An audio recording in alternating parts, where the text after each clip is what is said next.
kanindot sa kabuntangon. Ang adlaw dili init kayo. Liduyok sa ako ang mga panit na grabe kamimis. Gwapo na kayong pamurma. Murag si Jare Estrada. Sakto na kayo. Karon, katong babae nga akong naibgan yung puting bapaha nga akong gisaaran nga akong adtuon kay doon ako ihatag niyang regalo. Ang problema, ang amahan may pagka-istriktohon.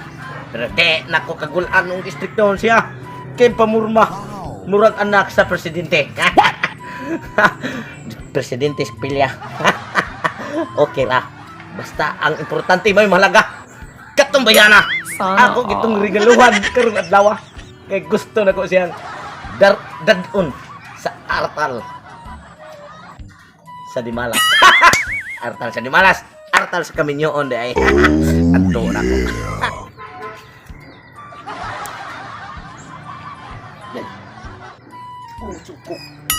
Sana all.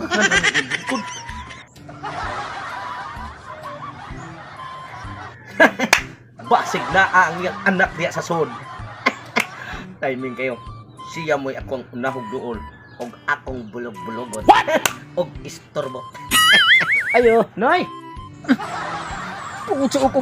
Gamon yung manoy rin ako ng animal dako ay. Sana all. Huwag magiging na kung naong yung magmanoy manoy. Yate na. Saan? Aw, may buntag diya ka ng... Kung saan may nagkais muntag? Di. Pag manoy pa ka na ko, mayo ka na manoy yung tari yung butag kayo.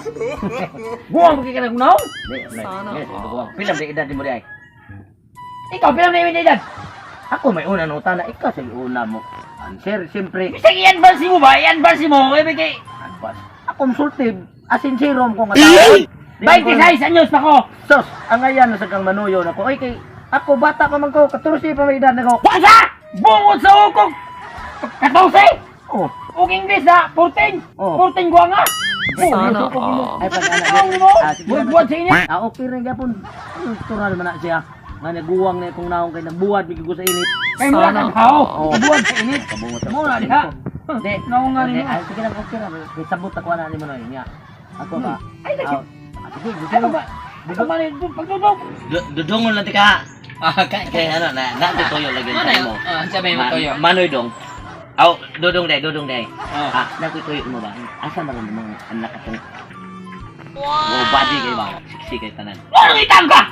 Dili na yung tutuyo niya kay sabot mo gami atong usang adlaw nga mga rekomisita ko niya nya man na ko ihatag niya nga gamay nga regalo nga mo'y makapatandog ug maayos siyang kasing-kasing. Sana all. Na kay hatag. Oh, dati Ako ka na ba? Ay karuhag yung misita ka nga wa kay hatag na day. hatag niya. Asa man siya? Ang na imong ihatag kay wat man siya dire nga ako lang mo oy muhatag gadto niya. Dili man pwede nga isa akong tagaan kay amahan man ka ang atong tuyo unta nga siya gyud akong tagaan kay siya may akong halaran sa kong Sana all. Kasi kung sa mo gina imong itunol og ihatag niya, ako lang mo sulti nga mo na gihatag aning atong tawhana nga kwarta o unsa imong ihatag ipapalit mo nga to sa anak kay buwan ako nimo tunol ang tuya. Abi na dili lagi pwede.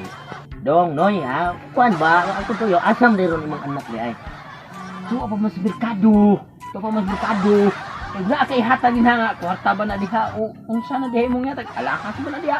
Abi na lagi ako yung sulti. Sa ato pa di ay ikaw lang gyud akong tagaan. Ako rin tagay kay. Kung kwarta na diya, nakaipapalit sa kong anak nga kana ang kotse ba raw niya ang kwarta. Inubayad. Way problema kay kini nga akong gihatag gyud niya. Noy dong. Kanang antik ni siya. Oh my God. Ni siya. Kay mo may iyang ingon ako nga kini siya double purpose ni siya. Usara pulupupusan na ako sa may gamit anak. Kadaghan na pagkapin mo na sa asyong. What? Unsa man taon kay nga ang kini may wala man kuno ni sa inyo nga di akong gida kay mao kuno iyang ikaligo pwede isabot unya og ganahan siya mo pungko nya muwewes pwede sa niya himuong arenoles. Sasayin natin. Kini na ihatag mo ko. Kapag kaya na kadaghan niya pagkapin sa pagkapin yung tao ni sa